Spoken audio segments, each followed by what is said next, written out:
இந்த மீன் பார்த்தீங்கன்னா, வெள்ளாம்பொடி மீன் சொல்லுவாங்க. இது வந்து அந்த முத்துப்பேட்டை அந்த பக்கம் கடற்கரை ஓரங்கள்ல இந்த மீன் வந்து கிடைக்கும். மன்னார்குடியிலலாம் இந்த மீன் வந்து கிடைக்கும்.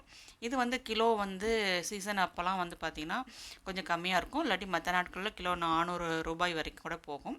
இது சிங்கப்பூர்ல ரொம்ப சீப்பா தான் கிடைக்கும். இது வந்து 3 பிளேட் வந்து $10 குடுப்பாங்க. இது வந்து இன்னைக்கு வந்து கிலோ $10 சொல்லி தான் வாங்குனேன். ரொம்ப சீப்பா தான் கிடைக்கும். சில பேர் இங்க வந்து இந்த மீன வந்து நெத்திலின்னு சொல்றாங்க. இது வந்து நெத்திலி கிடையாது. வெள்ளாம்பொடி தான். வெள்ளாம்பொடியிலே பார்த்தீங்கன்னா வெரைட்டீஸ் இருக்குன்னு சொல்றாங்க. நெத்திலிலையும் பார்த்தீங்கன்னா, அதே மாரி 4, 5 வெரைட்டீஸ் இருக்குது.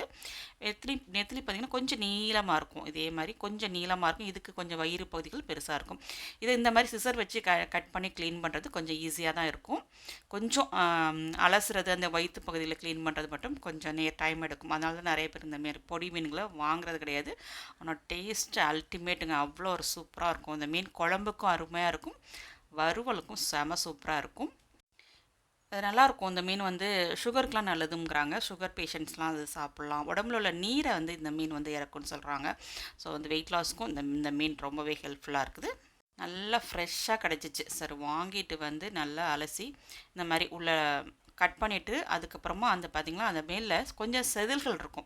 அது அந்த மாதிரி நெயில் இருக்கும்போது நெயிலில் வச்சு இந்த மாதிரி பண்ணிவிட்டு நல்லா கல் உப்பு போட்டு நல்லா உரசினீங்கன்னா மீதம் இருக்க அந்த செதில் பகுதிகள் எல்லாமே நல்லா வந்துடும். நல்லா அதுக்கப்புறம் நல்லா அலசிங்க நல்லா வெள்ளை வெள்ளையேன்னு தும்பப்பூ மாதிரி இந்த மாதிரி வந்துடும் மீன்.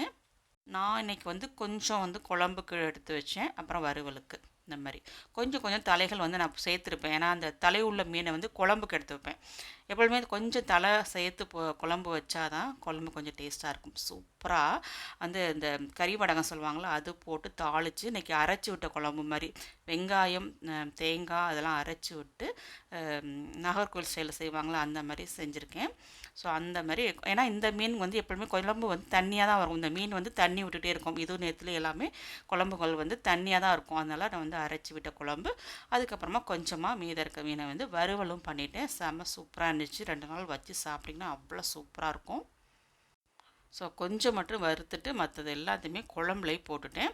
ஸோ வறுவலும் செம சூப்பராக இருக்குங்க. கொஞ்சம் ஜிஞ்சர் கார்லிக் பேஸ்ட்டு மிளகாய்த்தூள் மஞ்சத்தூள் கொஞ்சம் கார்ன்ஃப்ளவர் போட்டு பிசைஞ்சு நம்ம எண்ணெயில் பொரிச்சு எடுத்திங்கன்னா மொறு மொறுன்னு சூப்பராக இருக்கும். செம்ம சூப்பராக இருக்கும். வறுத்து வச்சா சும்மாவே சாப்பிட்லாம். அவ்வளோ சூப்பராக இருக்கும்.